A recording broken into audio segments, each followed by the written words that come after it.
Hi, everyone, and welcome to our webinar interview. We're here with Greg Savage. Hi, Greg. Good morning or good evening. Hi. Hi. So, for the few of you who don't know our guest yet, Greg Savage has been working in recruitment for the past 40 years. He's founded 4 highly successful businesses. He's been advising companies, and he spread his knowledge throughout the global recruitment and professional services industries. He's also regularly giving keynote speeches at conferences around the world. And he's an author of a book that recently came out, which is The Savage Truth. And we read it and we really liked it. I recommend you to read it. It's a very rich book. It's very captivating, and it has insights that also go over beyond the recruitment industry. So it's really something that can be useful for you to read. So I'm welcoming Greg, and since you have such an extensive experience in the business, we thought we could ask you some questions on how to keep recruitment human. Thank you, Eleanor, and thank you for mentioning 40 years. You could have left that bit out, but thank you for the rest of the introduction. Okay. So in your book, you mentioned Graham Whelan as the best recruiter that you've ever known. And you list the skills that made him exceptional, and we noticed that most of them are all of them are actually soft skills, so human skills. And we're wondering which were the 3 skills that you found to be the most useful during your 40 years in recruitment. Yeah, so Graham is an exceptional human being and also an exceptional recruiter. It's a given that his technical recruiting skills were good. He was obviously very good at interviewing and assessing and matching. But what separated him from the rest were those human skills, empathy, influencing skills, memory, etc. In my case, I was not in the same league as Graham Whelan. We were colleagues for 15 years, so I know exactly how good he was. I ended up being a good recruiter.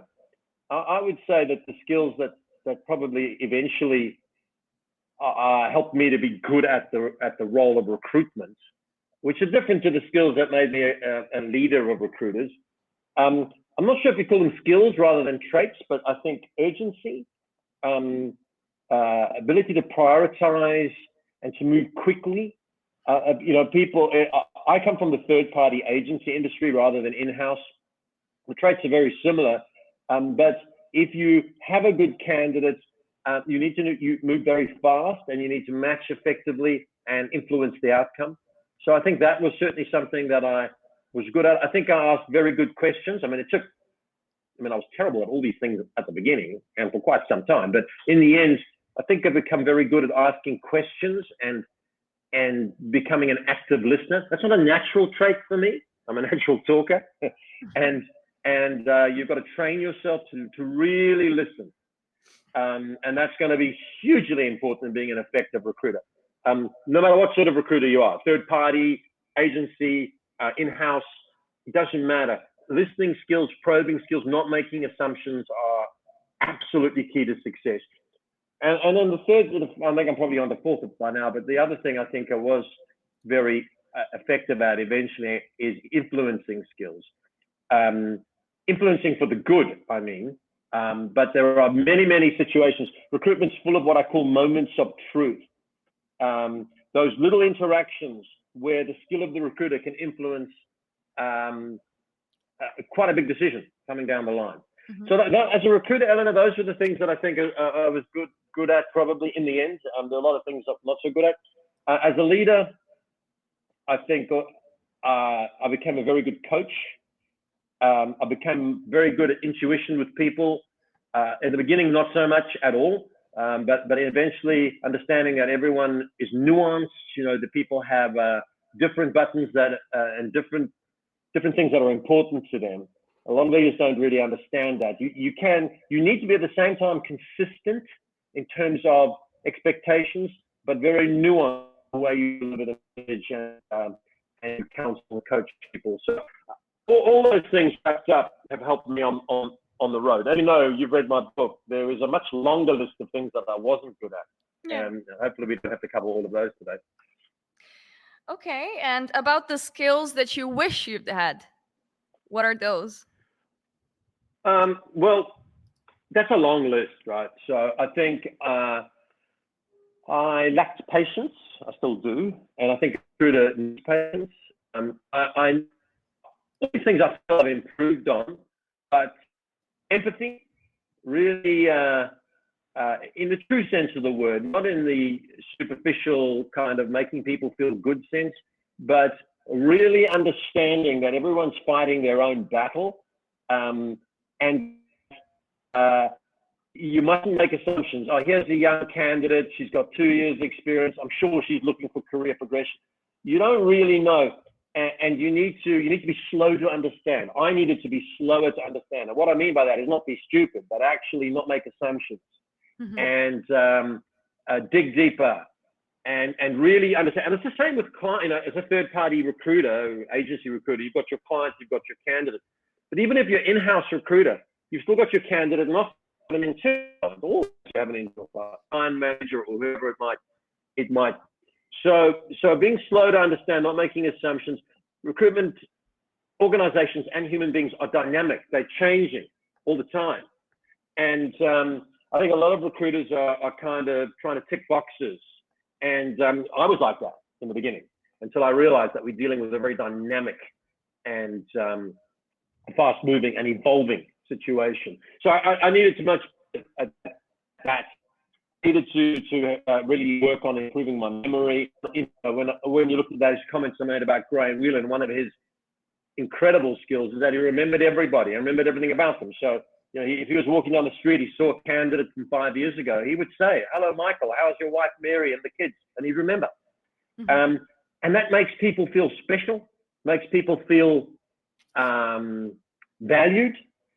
And as a result, he didn't do this. He didn't have to try. It was in his nature. So as a result, it was never finessed or inauthentic. And as a result of that, he developed massive bonds with people who shared their true feelings with him, and that allowed him to be a much more effective recruiter. So I was not good at that. We're still not that great at that. So I think there's a lot of things that we've got to, all of us have got to continue to work on. You're never done as a recruiter. You're never even close to being done, and particularly as our industry evolving the way it is. But it is a constant journey of improvement, finessing, pivoting, getting better. Okay. Yeah. And I would be curious for you to share your most fortunate mistake and the learnings that you got out of it. So I'm going to start by telling you my second biggest mistake, and it's pretty bad. So you're going to be really shocked and say, well, what on earth could be your biggest mistake? Both of them taught me significant things, and the biggest one has stayed with me for life. So the second biggest mistake, I was in London, and this is in the 80s. I know that you weren't born, Eleanor, at that stage. Ignacio, you were probably in your 20s by then. So it was in London. It was pre the internet, right? I know it's a world that you can't imagine, but it meant that everything was phoned. Everything was incredibly fast. There were 8 of us in a room. Jobs were phoned in. A guy came around on a motorbike with job descriptions that had come through from the other 8 offices we had in central London. And it was all about speed, getting your candidates' resumes up in front of the client and then setting up interviews on the phone. We would place permanent people in jobs. Each recruiter would place 5 or 6 a week. These days, any recruiter who could place 5 people in a month would be a superstar. So it was like a broken house. And there were a lot of frailties in that process. But it was highly effective. In fact, the company I worked for became Hayes, which is one of the biggest recruitment companies in the world. But the mistake I made, and this is pretty disastrous, in my haste, in my sloppiness, I sent the resume of a young accountant to her own boss for a job. Because I looked at the job description, I looked at the candidate, and I thought, she's a match. And I sent it to her own employer, who obviously did not know that she was looking for another job. So I put her in a catastrophic position. In those days, there was no protection for employees. She could have got fired at the drop of a hat. And actually, the client called me when I didn't even know. And he said, "Did you send me the email of Steph Jones or whatever it was?" I do remember the name. I'm not going to say it. She's probably a grandmother by now, but still, I did send you. And I said, "Yes," thinking he was keen. He said, "Well, thank you. I didn't know she was looking for a job." He put the phone down. So that taught me a lot of things. speed and urgency are important, but quality and following due process has to go hand in hand with that. And a lot of recruiters could learn from that message. I've jeopardized that person's career through my own haste, which was selfishly driven. I wanted to get more candidates interviews so I could have more success and make more money. It wasn't my only driver by a long way, but it was clearly all about me. So I still shiver in my sleep about what I did that day. I called that woman for 6 months and she never returned. I don't know what happened to her, actually. So there you go. I still think about it. And it taught me quality. It reminded me of people's lives. And it reminded me that we have a duty of care. And I've never made a mistake like that again. But that's not my biggest mistake. My biggest mistake was actually concerns Graham Whelan. We'd started a company. I was running the company along with him and another guy, but we were still recruiting. And he was going on a long weekend. And he said, Greg, I've got this very senior candidate. He's had a third interview at this client. Let's just call it ABC Limited. And they're going to call tomorrow. I've told them to call you. They're going to say, yes, hire him, in which case, give that news to him, please. He's keen, he's going to take a job. Or they're going to say, no, let's start again. And then could you let him know that? Anyway, they did call, and the answer was no, this candidate was not getting the job. And I, to my shame, was a coward. It was a Friday. I thought, oh, bugger this. I'm not going to have this difficult conversation with this guy. I'll leave it till Monday and Graham, or Tuesday, and Graham deal with it. The candidate called me and he said, have you heard? And I told him a blatant lie. I said, I haven't heard. Thinking, well, it's no problem. Graham can sort that out. But I was not only a liar, I was stupid. Because and this is the days of newspaper adverts, Eleanor, you may not understand that there was a time before job ads. And I ran an ad on Saturday morning for that self-same job because I knew that obviously we had to start again. Of course, the candidate saw the job. He knew I'd lied. And on the Monday morning, he called Graham and he said these words, that Greg Savage is not a man to be trusted. This was 30 years ago. Right? I've forgotten it. And it was the biggest mistake, but the second part of your question was, did it teach me something? Well, it taught me that your reputation is the only thing you own in life, but let's just talk about recruitment. And the fact that he had said that from his heart to my colleague was embarrassing, it was humiliating, but it also forced me to give a pledge to myself that I'll never allow that to happen again. And so since then, I've always kept top of mind. Yes, we're trying to make money. We're trying to service the client. We're trying to do all these things. We're busy. We've got stress. But you always put yourself in a position where no one can ever come to you and say, yeah, but you lied, you cheated, you acted in your own self-interest against the interests of the candidate or the client. So that was the biggest lesson. And since then, it's held me in really, really good stead. I did that for personal reasons. I just didn't want to ever feel that way again. But since then, it's, my reputation could include a lot of things, and not all of them favorable. But one of them it doesn't include is that I've ever cheated people, and or lied or been underhand. And in recruitment, there's many, many opportunities for that. So it's proved to me you can be very successful in this industry. In fact, you'll be more successful, as with Graham Whelan, by approaching things in an ethical way, and it'll also allow you to sleep well at night. So those are, you did ask me a question about my mistakes, and I've got many to choose from. Those are the two biggest ones that I remember. Hey, Greg. So something that's important, interesting to me, when I was reading your book, and you also talk about this mistake in the book, right? But you also put some context around it. So you also say, it was the early days of recruitment. Everything was done through the phone. Either you got it done in like 10 minutes or somebody else would do it across the street, all these kind of things. So to an extent, that makes the mistake sound less bad than it was. I mean, we both agree it was bad, right? But you also didn't have LinkedIn and automated ATSs and a bunch of things that recruiters nowadays have.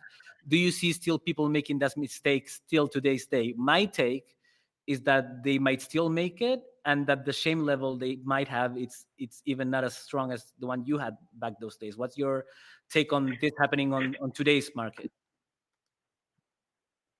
Actually, Ignacio, the likelihood and in fact the reality of people making appalling mistakes similar to that is more. And the reason it's more is that a lot of recruiters hide behind digital. And but what I mean by that is they don't use the technology to enhance their ability to exercise the human element in recruitment.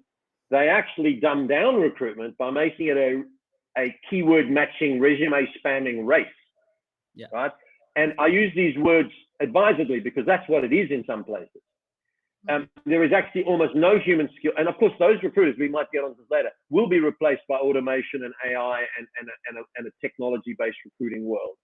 And so the mistakes they make may not be as blatant as personal, but the mistakes that they make by excluding great candidates from the role, by not doing due diligence, by just hiding behind a technology solution which is not finessed enough to really assess, the mistakes they made by messing up logistics, sending people to the wrong place at the wrong time, sending the wrong candidate to the wrong job. These things are happening daily. And the second point you made is the saddest part, is that it's now being put down in the minds of some people as a cost of doing business and just the way it is. And that is incorrect. It is not the way it is. It's the way you allow it to be. And in actual fact, the competition for talent, and I don't mind if you're talking about agencies or corporates who are equally bad in this area. I mean, often you go on LinkedIn and people are criticizing recruitment agencies for poor candidate service. Trust me, the worst stories I've ever heard are corporates who treat their candidates with disdain and don't have the systems or the ethos to look after candidates. I mean, just last week, I heard a candidate who went for an interview with a corporate, no agency involved. She was kept waiting 90 minutes for the interview, and in the end, the person came out and said, sorry, the job was filled on Tuesday. How can you treat a human being like that? How can you keep someone waiting 90 minutes and then just tell them, oh, we should have told you, sorry, the job's filled? That's all they told her. They're barely a sorry. So, yeah, these mistakes are now more common. I don't forgive my mistake because, yeah, look, it was, it's hard to imagine what it was like in that environment. It was a lot of fun. A lot of people couldn't do it, but it was the survival of the fittest. And there were lots of mistakes made that had bad consequences, of course. But those sorts of mistakes are happening every day now because of poor attitude, the dehumanization of recruitment, because the recruiter can actually do, in many cases, most of their job without actually dealing with the person face to face. And I think that is a tremendous flaw in the business, but it's also a great opportunity, because if you go the other way, you're going to have better outcomes and access better candidates, because, you know, we're in a talent poor environment typically, and the best candidates have choice, and they will go where they are treated properly. So long answer, but I believe it. Yes, it's still happening. No, absolutely. Worse in the future. Cool.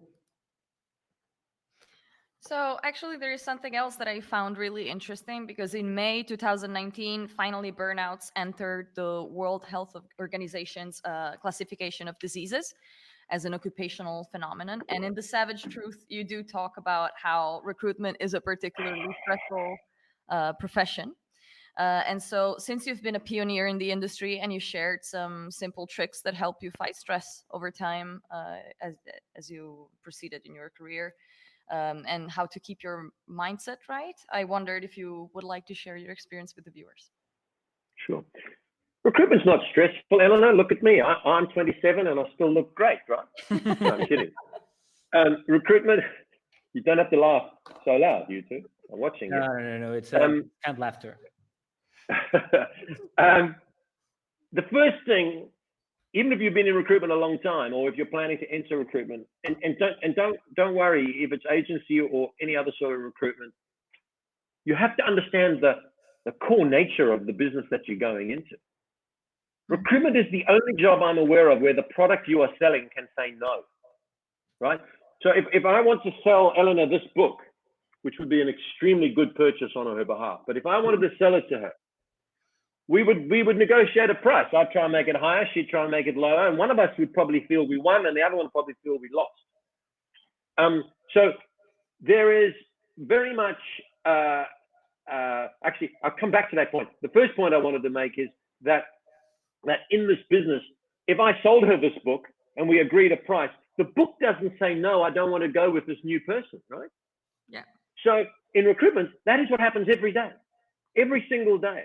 And it's the biggest stress for recruiters. They do all the good work. They do the screening and the matching and the reference checking, and they go and see the client, and they take the job description, they understand it, and they make interviews and second interviews and third interviews, and they negotiate an offer, and it takes a week to negotiate the offer. And the candidate says yes, and the client says yes, and the candidate comes back the next day and says, no, I changed my mind. That doesn't happen in any other business, right, to the degree. And not only that, the recruiter in 90% of cases across the world only gets paid if the candidate says yes. Yeah. So there is no relationship between, well, it's not true, but there is not a causal relationship between hard work and success in recruitment. In fact, I know plenty of people who are working 60 hours a week for minimal return, and other people working 30 hours a week in recruitment who are making a fortune, have high esteem, feeling in control of their lives. So you've got to understand, this is, first of all, the product you're selling can say no. Secondly, effort doesn't equal results. And thirdly, you will have more failure than success. You've got to understand, and most recruiters don't understand, that every day they wake up, they will have more failure that day than success.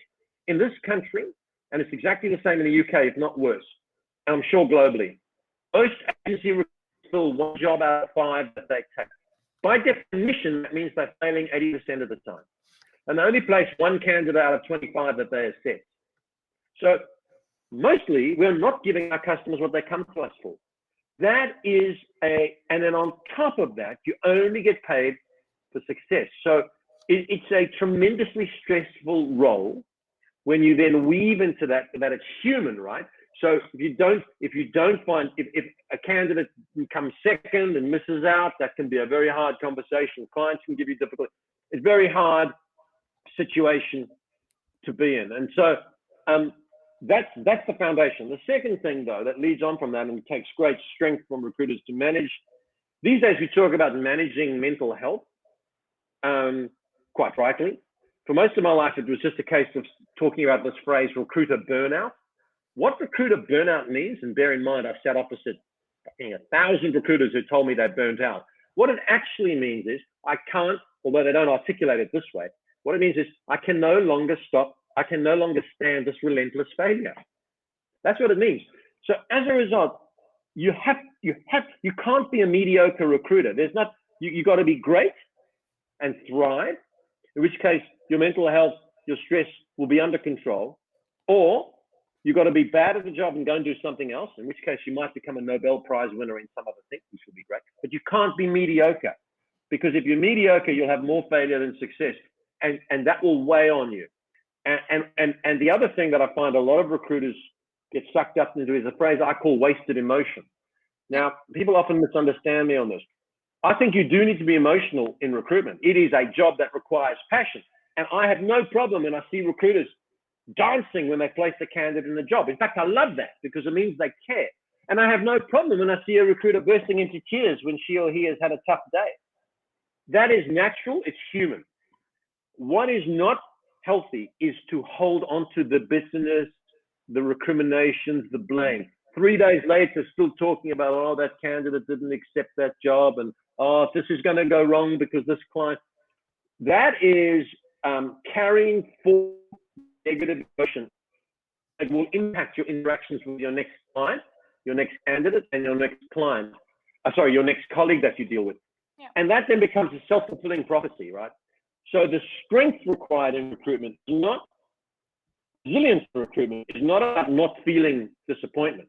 That would be weird. That would be sociopathic almost and robotic.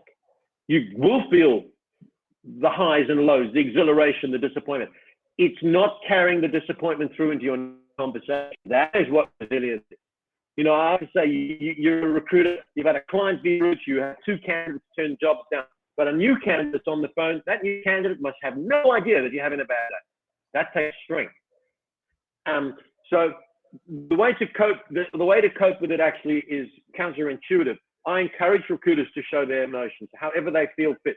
You know, have a good cry, go for a walk around the block, go to the gym, swear. I don't mind, as long as it doesn't impact your colleague. But the point is, you get over it, you bounce back. The second thing that helps you cope with this is to get perspective. It's easy to say and hard to do. You've got to breathe and consciously say, well, that was a really big bummer that happened there, but it's happened. I'll learn from it. I'll move on, and recognize the warning signs that the precious part. And I've many times recruited, you know what?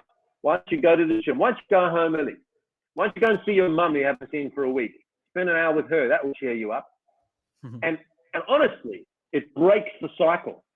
But you've got to be a smart enough leader to recognize when people are truly under pressure and when they have just given up, which is a different thing. And the other big tip is if you have a bad run, which will happen in recruitment, I often say to people, you know what? You've had a shocking week. Everything's gone wrong. Why don't you call 5 people who you know like you and who are going to give you, go and call those 2 candidates you placed last month. Go and call somebody who's in a temp job who's loving it and ask them how it's going. Get some affirmation, turn you around. And so, it's a long answer, Eleanor, but it's a big issue. I'm on the board of 14 recruitment companies. I'm an advisor to many, and I'm invested in quite a few. Mental health, stress, burnout, a lack of motivation is epidemic. It always has been, actually. And by the way, sometimes the stress reflects in substance abuse, weight gain, relationships breaking down. I know it sounds dramatic, but we see it all. And it all starts with the fact that, one, recognize that if you get into recruitment, you have made a bargain with the devil. You will have disappointment, lots of it. People will be rude to you. Things will go wrong at the last minute. You will do great work and not understand that. Second, differentiate emotion, healthy emotion, from wasted emotion. And thirdly, those techniques I had for dealing with stress are not exactly new, but they worked for me. And in my case, when I was running a business, quite a big business, I worked long hours, but I used to go to the gym at lunchtime, 3 or 4 days a week. And it didn't concern me because I knew I was going to work a 12-hour day. So if I went from 12 to 1 to the gym, I didn't feel any guilt. And years later, the guys were telling me over a few beers that if ever they had a difficult conversation to have with me, something had gone wrong or salary rise or something, they would always do it after I come back from the gym because they found me so much more reasonable after I'd done that. So there's different ways of coping, and clearly I was managing my stress that way, although I wouldn't have described it at that time. I think it's an important issue you raise, and it's woven into the reality of recruitment. It's never going to go away. It's the nature of our job, but you've got to learn how to manage it and leave stress behind, or leave the emotion, the negative emotion behind you on the journey. Yeah, Greg, it's also something interesting that what you were just saying right now, like burnouts or like just mental stress in this kind of situations. It also goes both ways, right? Because you guys take it as recruiters, but then also the candidates, like looking for a job is a particularly stressful thing. And you were just saying before how this mistake you made 30 or 40 years ago, it still haunts you, right? So because you care, and you mentioned quite often in your book that, the best recruiters have to care to an extent to like perform to the best of their abilities. How do you think that has evolved? Like from my perspective, as an applicant in the last few years or whatever, you might feel that recruiters have started to an extent to care less about the well-being of their candidates over time. Do you see that in practice, or do you think this is just a perception of candidates? Has it been the case for you? Because it seems like in the old days, you guys used to care way more than a young recruiter does today, hiding behind automation, as you were saying. Ignacio, you need to see this in the context of how the world has changed. Yeah. So you'd be familiar with the term ghosting in social interaction, right? Oh, yeah. Yeah. Right. That is all part of the same thing. Digital has allowed us to be cowards. Yeah. Mm-hmm. And look at the way people interact on social media, on Twitter, the way they speak to each other, the way the emergence of trolls and evil kind of, and this is going to the extreme, evil kind of interaction has happened because of digital. Yeah. And so I think it is worse because people can hide behind the technology to protect them from the consequences of their bad human behavior. That's what ghosting is, right? you can ghost someone because you can block them, and then you don't have to tell them you don't want to go out with them anymore or whatever the hell it is. It's cowardice. That's what it actually is. Weakness. Or it's passive aggressive, right? So society has developed tremendously in the last 30 years in business because of technology. But in relation to recruitment, it's also allowed the process to overtake the outcome. And so I believe that, it's epidemic. I think the question we're really asking is, do recruiters care less? I would say that there is a vast pool of recruiters who care more than ever before. Okay. And they're unacknowledged, and they make every effort to look after candidates. But there is another group. I don't think they wake up in the morning caring less. Yeah. I think a couple of things. The way recruitment has evolved, and I'll explain this in a moment, and the way technology is laid across it just means that the volume of work they have to do makes it easy for them to not have to face I mean, if you're a person who is a little bit nervous about confrontation and human interaction and whatever, it's much easier to ignore a candidate who has no way of contacting you because it's all digital than it is to call her and tell her she didn't get the job and why. Particularly, I'm fond of saying, people criticize agency recruiters for poor candidate service, and it's valid. The criticism is valid to a degree. But I promise you, there's no recruiter in the world going to work today who's saying to themselves, hey, how can I piss my candidates off today? What's my strategy for annoying my candidate?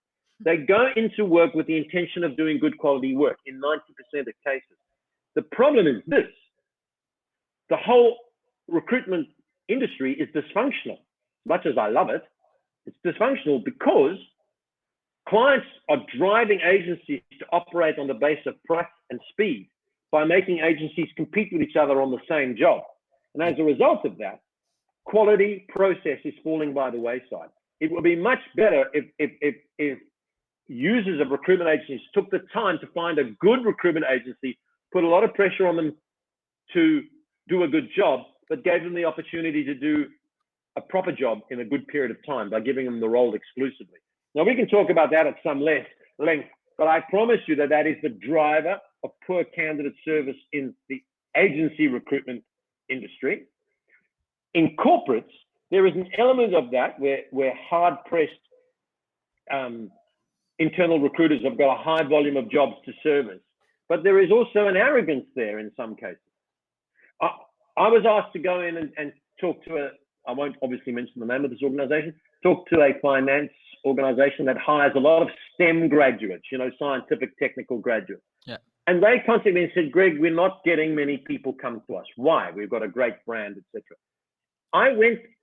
Before I went to go and see their talent acquisition team, and they had 20 of them, I went online and I tried to apply to a job in their business. Online. I gave up after 39 steps. 39 steps. Yeah. And so I went in and I told them this. And do you know what they said to me? Well, they said to me, if somebody wants to work for us, they'll go through the process. Now, embedded in that statement is an extraordinary level of arrogance. Yeah. And lack of empathy. And so I say to them, well, look, let me tell you, the boot is not on your foot. The boot is on the candidate's foot. Those good candidates have choice. And you're making it hard, they'll go elsewhere. They did not appreciate the advice, and they did not act on it. So these are the things that are making it the candidate experience worse in many cases, in an environment where really smart recruiters should be making it better. Yeah. And there are people dealing with it. Like in this country, our biggest job board is Seek. And they have a massive monopoly, right? They've got 90% of the market. As a result, they get criticism because they push their prices up, etc.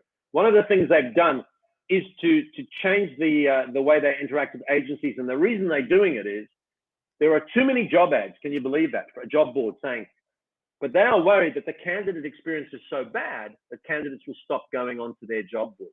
So they are making it harder for people to, what they're actually doing is they've increased their prices so people will reduce their ads and therefore make it a better experience. So there are people who are getting with it and understanding, but the vast majority don't. Yeah, so that's also a perfect kind of bridge for our next question. I think, like, we're discussing, like, we're marketers, and in marketing, everybody is in love with the latest tools, and technology is not going anywhere, and we're just getting more and more technology to, like, help us do our jobs. In the next 10, 20 years, how do you advise recruiters to, like, try to keep the human touch with all this automation, right? What's okay to automate, what's not okay to automate? How do you do this? And how do you do this when you are recruiting at scale as well? When you're a recruiter that has to hire for 100+ roles for an organization, or these kind of situations. Okay, let's tackle the multiple roles thing as a second part of that question. Yeah. So please ask me that later again if you want to go Absolutely. into that. But you say you're a marketer, right? Well, here's the news. Recruitment has merged with marketing. Yeah. In my view. Every recruitment company should be a de facto digital marketing agency too. And every recruiter should treat themselves as a personal digital marketing agency.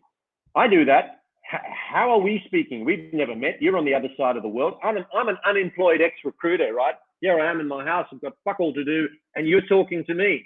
And the reason for that, don't you cut this out, Eleanor. I'll be annoyed with you if you do. The reason for that is content and digital brand. That's why you're talking to me. Yeah. And every recruiter needs to think the same. But to answer your question, it is inevitable that automation will impact recruitment.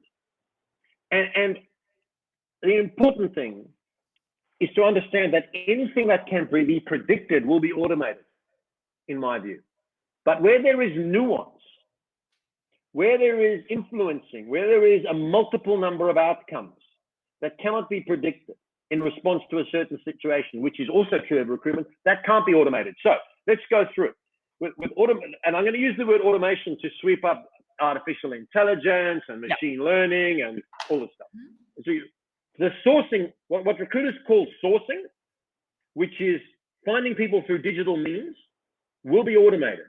An algorithm can be written to find a UX designer in Melbourne very effectively. Screening will be automated. There are plenty of tools that are going to do, research tells us that most recruiters spend 6 to 10 seconds assessing a resume before they put them in the in pile or the out pile. So in actual fact, automation will improve the screening process, and it will cut out bias too. If it's probably, there are issues around that, even with automation, as we know. Logistics will be automated. So the setting up of an interview, reference checking is being automated. Matching will be automated. Chatbots. I've got a client, in fact, it's a company I founded 15 years ago. It's now a very big organization with $110 million turnover, and they've got offices all around Australia and New Zealand, and they have introduced a chatbot to do the pre-screening. Here's an interesting thing, guys. When a candidate goes on the website of this company, it's called People to People. You can go and look at it. When you go on to that website and you apply for a job, it actually gives you the choice. It says, hey, would you like to talk to one of our recruiters, or would you like to talk to a chatbot? Here's the interesting thing. The majority of people say the chatbot. Yeah. And the reason they say the chatbot is they just want to find out 3 or 4 key things. Is this job in Sydney? Does it pay $80,000? Do I need a science degree? So the chatbot has cut down. This is a very interesting story, right? I was in a board meeting and the CEO was very proud of himself. He said, we've introduced the chatbot and it's cut down recruiter screening time by 450 hours a week. Everyone clapped. I'm a very horrible person. And I said, that's tremendous. What have we done with the 450 hours that we've saved? And there was dead silence. And I said, because that 450 hours that those recruiters no longer spend screening should be spent on talking to people, meeting with people. That's the opportunity. Just saving the time is not the game. It's what we do with the time. So sourcing, screening, logistics, chatbots, they will all impact. Even video interviewing is automated video interviewing, and language assessment is all being increasingly automated. And people often say to me, hey, these things aren't effective. Look, was it Amazon introduced artificial intelligence in their interviewing, and it started to learn gender bias. It proves it doesn't work. My response to that is the first aeroplane that flew, the Wright brothers flew 110 years ago, it went 200 meters and it crashed. So I guess there were people at that time who said airplanes won't work. Well, where did that end up, right? So we're only at the beginning of the automation. But the thing is this, I still see recruiters trying to compete with the technology. I still see owners of recruitment companies saying, no, we will get our recruiters to do all the screening because that's the human touch. That is not where the value is, actually. If a machine can do it better, we should embrace that. So anything that can be predicted can be automated. But what we need to become brilliant at, and this is a long-winded answer to your question, but I needed to set it up. No, absolutely. Is that we need to become brilliant, Ignacio, recruiters that is, at the part of the job that machines can't do. It's so simple to understand. We must become brilliant at, okay, take sourcing. There's a great example. I just said sourcing will be automated. That wasn't entirely true.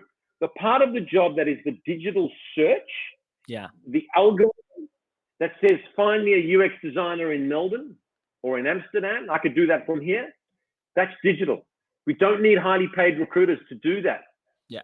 But reaching out to that candidate, striking up rapport, gaining trust, having a conversation, understanding her motivation, having a coffee with her potentially, is a human skill that no machine can do. Yeah. So that is what recruiters, as an example, have to become brilliant at.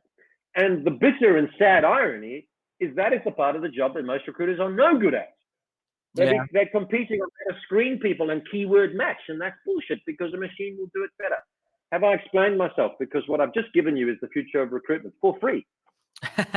No, absolutely, and it's interesting, right? Because in your book, one of the passages I really like is when you mentioned that shop where you used to have coffee in London, and you come back after 5 years, and the guy that owns the shop still has, hey, Greg, how are you? Nice to see you.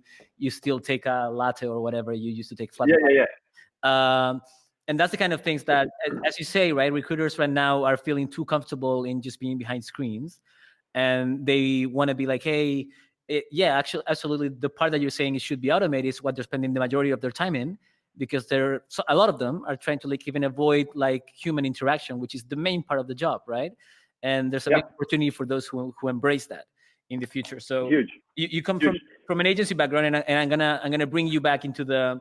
I think you already kind of answered it, right? I asked you about when you have large roles to fill, right? You have 100 or 150 plus roles to fill.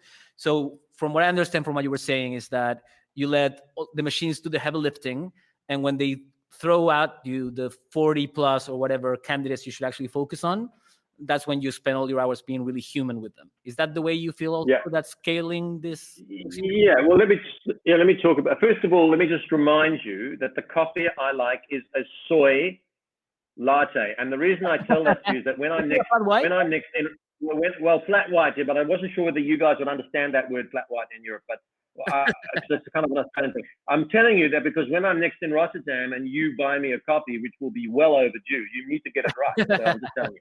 We'll get that. Although I will time it that it's at 5 o'clock and we will move into the red wine situation, I'm quite sure. Here's the thing, and I hope that somebody senior in a corporate organization listens to this.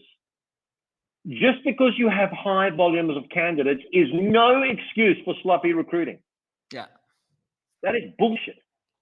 That is exactly the same to me saying, oh, the hospital was busy, so it's okay that half our patients died. Yeah. Yeah. I mean, what kind of nonsense is that? It is no excuse whatsoever. If you are in an industry that requires high-scale recruiting, you need to set up infrastructure that can accommodate it, because the non-negotiable can get with respect, not only from a human point of view, but from an employer branding and marketing point of view. Yeah. Right? So there is absolute nonsense. It's a mind shift.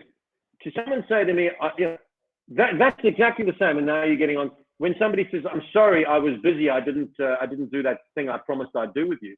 Well, my response is, I don't know anyone who's not busy.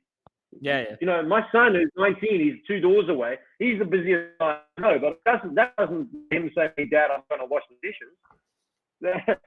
You need to be busy on the things that you're committed to, right?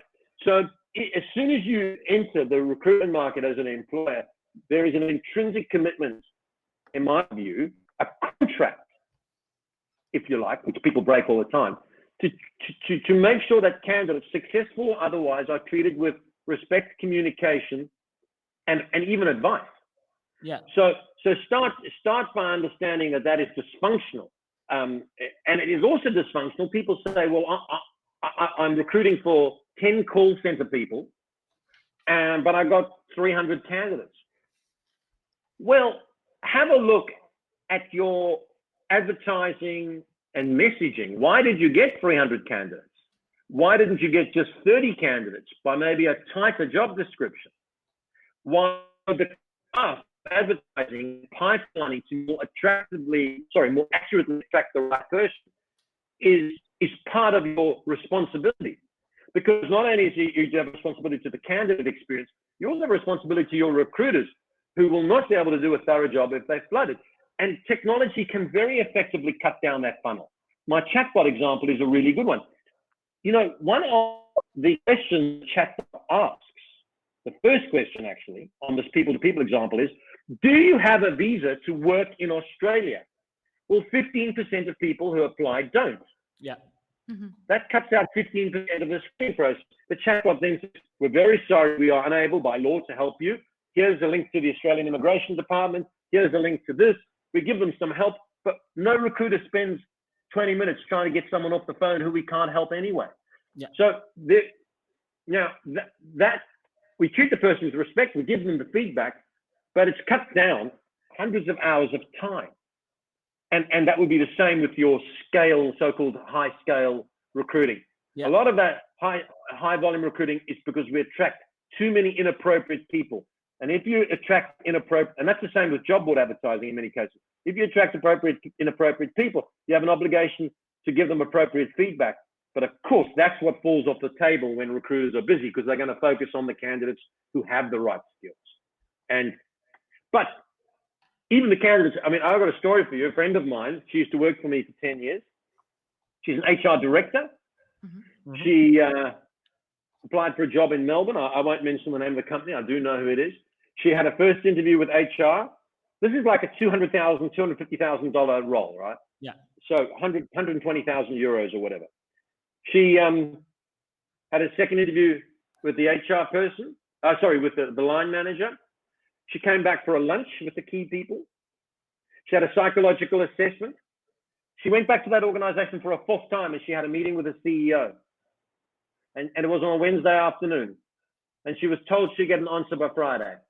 She didn't get an answer by Friday, so she followed up on Monday. It's 2 months later, and they have never, ever communicated with her again. Yeah. Not to say you're unsuccessful, not to say thank you. Total disrespect of her time and her energy and the process. So this is what's happening, this very day, even with good candidates. And she's an HR director. She'll get a job somewhere else. And trust me, I don't think that her stories that she tells about that organization are going to be very positive, are they? Yeah, absolutely. Yeah. Actually, there is a quote that I found in your book that I really appreciated. So we're going to show it now. And it's, treat candidates like gold. No, like human beings with feelings. So that's something I really like. That's very good, Eleanor. Who wrote that? That is bloody smart. Yeah, it's from this person I know in a really good book. So, but talking about this, in your book, there is also a 7-step candidate care plan. So I wonder if you can talk about this a little bit. Yeah, a couple of things about that. We talked about recruitment as marketing, and we didn't, but it's true that I believe every recruiter should build their digital brand in their audience, and that will open doors and smooth communication and position you as an expert. But you can't use digital brand to cover up a disgraceful in real life brand. Yeah. Your digital brand is an amplification of who you actually are. Basically, the bullshit only lasts for a certain amount of time before you will be found out. And not only that, people will flame you on social. If you say things like, we're the greatest recruitment company, you'll see it all the time. Then somebody comes up and says, well, I went to your company and I was kept waiting 2 hours and you didn't return my calls, and it will do you more damage. So your actual digital brand and your employer brand as a company is critical, but it has to be built on a platform of actual good service and good candidate care. So my 7-point candidate care plan, which I've got no chance of remembering in detail now, but my 7-point candidate care plan is the most simple, basic candidate actions you can take to protect your individual brand. And your brand is made up of the sum total of people's experience with you. That's why you don't, your brand is, we no longer control our own PR, right? Our PR is in the hands of strangers. Our brand is in the hands of strangers now, right? I'm talking here saying all these things, but if people listen to this and then say, that Savage is an idiot, he doesn't know what he's talking about, that is my brand. Not what I say to you today, you know, about myself. It's not important. It's what people judge you on. So the candidate care brand is very simple, and the key parts of it would be respond, would be the first one, no doubt. I don't have it in front of me. Respond would be the first one, because the biggest criticism of recruiters is that they don't respond. They don't respond to messages through applications. They don't respond to emails, tweets, or anything else. And it's all, there's reasons, as I explained, about people's busyness and priorities, but it's also just a modern phenomenon of I only contact you when I need you, when there's something in it for me. What recruiters need to understand is that there's something in it for you in every candidate situation. So respond, listen more.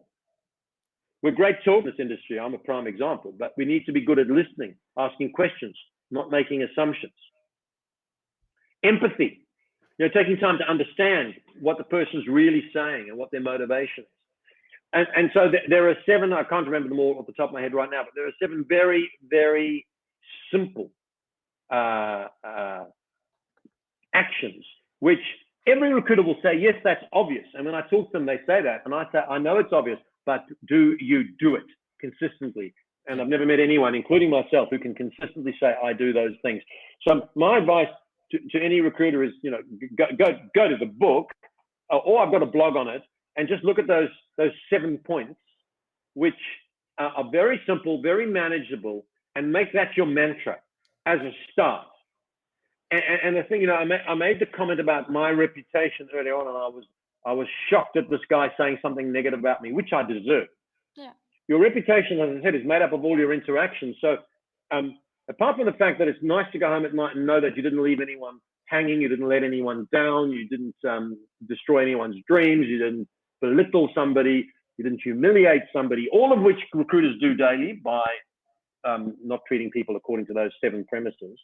Apart from that, over time, it builds you a brand for reliability, empathy, a Graham Whelan type brand. And he doesn't have to do any business development now. I mean, the guy's 65, he still bills $1 million a year as a recruiter, and he works 3 days a week. All the business, all the candidates come to him. And that is because of a lifetime of treating people. He wouldn't know my 7 steps, but he does them all. Yeah. He does them all. Okay. So we've been talking about candidates for a little while, and I was thinking maybe it would be nice if you shared some examples of extraordinary or dreadful candidate experience. Well, I gave you the story of my friend, Michelle, who went to this 4 or 5 person times interviews, probably spent 15 hours at that company and wasn't even given the courtesy of sorry, you've not been successful. And you know, at that level and that amount of interviews, she deserved more than that. She deserved an explanation. She didn't even get her calls returned. I also, if you look at my blog, it's not in my book, but I got a really great email from a guy when I was writing about candidate experience, and he said, I'll quote, I've written it down. He said, you can look at my blog under candidate experience. Just recently, I went for an interview with one of the larger insurance companies. The interview went very well, in brackets. I thought so anyway. Long story short is they never got back to me or returned my calls or emails. It was very poor form. So I went home and I canceled all my 8 insurance policies I had with them. And I like it because it shows 2 things. It shows how appalling corporate behavior is in many cases, obviously not universally, but in many cases with candidates. But it also shows how it can have an immediate effect on your employer brand and your profitability. Here's a guy who punished them by canceling his insurance policies and going somewhere else. He also clearly was was annoyed enough to write to me. He told me the name of the company. I didn't publish it because I can't be bothered with having to deal with a lawsuit. But I'm sure he's telling people left, right, and center. The most common and epidemic problem in the process is the first application, the candidate doesn't get any response at all.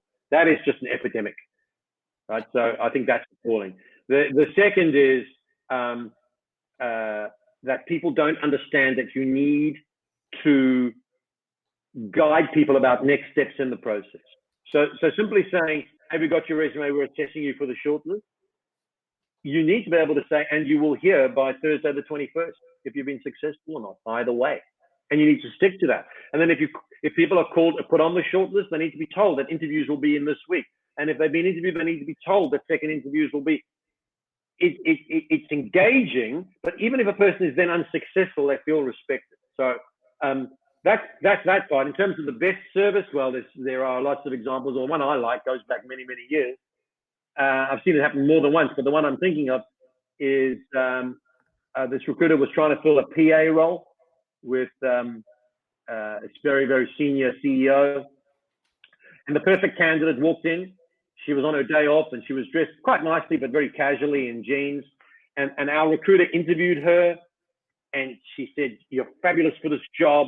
And she called her client and he said, send her around today. I really want to. And there's the girl in jeans. So the recruiter and the candidate went to the bathroom, the ladies' bathroom, and they swapped clothes. And the recruiter gave her a nice smart suit, women's suit, skirt and what have you, blouse, and put on the girl's jeans, and off she went and she got the job. So, I mean, I'm not actually saying that it is not my advice that we take our candidates to the bathroom and take our clothes off, Eleanor. That's not what I'm actually saying. But I think the recruiter who went, the recruiter was focusing on the outcome and not embarrassed about the process. The outcome was when she was looking in front of the client, and she did. And I love the mindset around it. The mindset was, we'll get this done. And of course, the candidate got the job. Candidate loves us, and we're hoping she's going to give a suit back one day too. Very funny. Nice. That was a good example indeed. So to wrap it up on my end, and then Nacho will probably have some other questions for you. What are 3 things that recruiters need to know to be successful in the new decade? Well, if there are any recruiters on this call left, I hope they listen to this, because they need to understand that for agency recruiters, clients will only pay us for what those companies can't get themselves. And for in-house recruiters, you need to deliver something to your company that technology can't and agencies can't. So you really got to understand where your value is. And for agency recruiters, which obviously I know more about, it's 2 things. It's one, finding candidates that your clients can't find themselves. So having deep networks, deep pipelines, looking for candidates before they're looking to move jobs, building relationships with them. We're not, I'm fond of saying, you guys are in Holland, right? Amsterdam. Yeah. Amsterdam, right? I'm here. If you were recruiting a job in Amsterdam and you were using job boards and LinkedIn, well, I can use job boards and LinkedIn just as well as you can, and I'm on the other side of the world. So if that's your go-to strategy, you're useless, right? Yeah. You need to have, you're only valuable to our clients in Holland because you have deep networks, you have knowledge, you have insights. And so what recruiters have to be able to do is find candidates that your clients and your competitors can't. And that's another 1-hour session to discuss how to do that, but that's one thing. And the second thing is to have the human skills to bring them to the hiring table, because just referring and matching isn't the hard part. That's the easy part. The hard part is managing the process. Secondly, the second thing I'd say to recruiters is if what you do is only tasks that machines can do, you have no value. And right across this city and your city today, trust me, I know I used to run a recruitment business in Amsterdam. It's no different. Right across the world, there are recruiters today who are only doing matching, referring resumes, setting up interviews. Machines will do that. There's no extra value there. And so that's the second thing. And the third thing is all recruiting history around recruitment of candidates, the idea has been to get the candidate's attention by advertising or whatever it is. It's moved on, right? It's moved on. You need to build communities of people where you actually know their intention. And so a great candidate, and this is really important, I say it all the time to recruiters, only half of whom even understand what I'm saying, is a great candidate who is one who has the skills that your client will hire, is thinking of moving, but hasn't done anything about that move yet. That is a great candidate, because then you can act as an agent for that candidate. You can represent them in the marketplace, just as a footballer has an agent or an actor has an agent or whatever it might be. You can act and you can represent them. That's the value. Then you'll be able to put your fees up. Then as an internal recruiter, you have real value because you are finding people that others can't. So intention. And that involves, taking a longer term view. Most recruiters think their job is to screen. Yeah, of course, that's part of your job. But the real part of your job is to connect and engage with people. People talk about passive and active candidates. There's no such thing. That's nonsense. Everyone is a candidate. Everyone with the skills is a candidate. Everyone you know and I know is going to change jobs. You two are going to change jobs. I just don't know when. Yeah. You're not going to be sitting in that job, Eleanor, in 25 years. You're going to have 10 jobs in 25 years. Yeah. So if I was placing people with your skills, I should get to know you now, engage with you now, build up trust with you now, because in 6 months, a year, 24 months, you're going to look for somebody to help you. And the final thing is guard your reputation. It's the only thing you own. It's the only thing you own. If you change jobs, you don't take anything with you except, unless you steal a computer, which, I advise you not to do. But the thing you take with you is your reputation. It's what you own. You need to build it, be jealous of, not jealous, not the right word, be protective of it, and amplify it via social. But it's got to start from actually doing the right thing in the first place. And those 4 or 5 things that I said there are the things that I'd encourage recruiters to focus on going forward. Most of them are paying no attention to any of those things. No attention at all. Yeah, and to wrap it up, because we've taken quite a bit of your time, we appreciate it. It's one last question. Like, in general, in business, everything at the end of the day becomes about results, right? Business results. And we'll be talking about the human element of things. And the big money-driven CEO could be looking at this and being, okay, that's really nice hippie talk, but how does this translate into actual business benefit in the long run? How does it pay off in your experience for businesses to be more human? Does it pay off in the long run? How does it pay off? What's your experience on this? Well, the reality is that talent is the currency of wealth creation. Talent is the currency of wealth creation. So if you're a CEO thinking about creating wealth, i.e. shareholder value and your own bonus, yeah, you're going to do it by attracting the best people. Technology is not the differentiator. Any technology that's getting invented by that company tomorrow, I'll be able to buy the day after. Technology is not the differentiator. People are the differentiator. So any CEO who hasn't worked out that attracting and retaining the best people is the competitive advantage should be fired today. And if that CEO, he or she looks into the process of recruiting, it's about effective process, but it's also about effective marketing, employer brand, and employer value proposition. And you can't finesse that. You actually have to create an environment where people want to work. So I doubt that there's any CEO who doesn't understand that attracting and retaining the best people is what will drive the wealth of the business. And therefore, if they haven't made the very short step from that fact to ensuring that we have techniques around attraction, retention, and reward, then they must be really very stupid indeed. Yep. It's not a hard leap to make, and it's becoming increasingly obvious in a knowledge era. And people talk about AI and all the rest of it, and of course, a lot of jobs will be automated, but the part of the job that can't be automated, the skills in that area are now becoming more and more scarce. So in actual fact, the battle for talent is more important than it's ever been in terms of driving wealth creation and business success. So There are a few CEOs who think like that, but Less and less. I'd say they're on the way out. Yeah. Yeah. All right, so to wrap things up, I wanted to remind the viewers that there are 2 files that they can download. We have created basically 2 infographics based on what you mentioned, where the dangerous recruitment mistakes and also the immiscible qualities for recruiters that we found throughout your book. So Cool. designed those 2, and people can just download the PDFs. And other than that, I wanted to remember the book that we read that we really appreciated for the viewers out there, The Savage Truth. And thank you, Greg, for your time. It's been a really lovely conversation. Thank you. That book can be bought through any of the books, online books sellers. It's also in bookstores in Australia and the UK. But if you go to my website, there is a tab that says The Savage Book. I am plugging this book because I wrote it and it was hard work.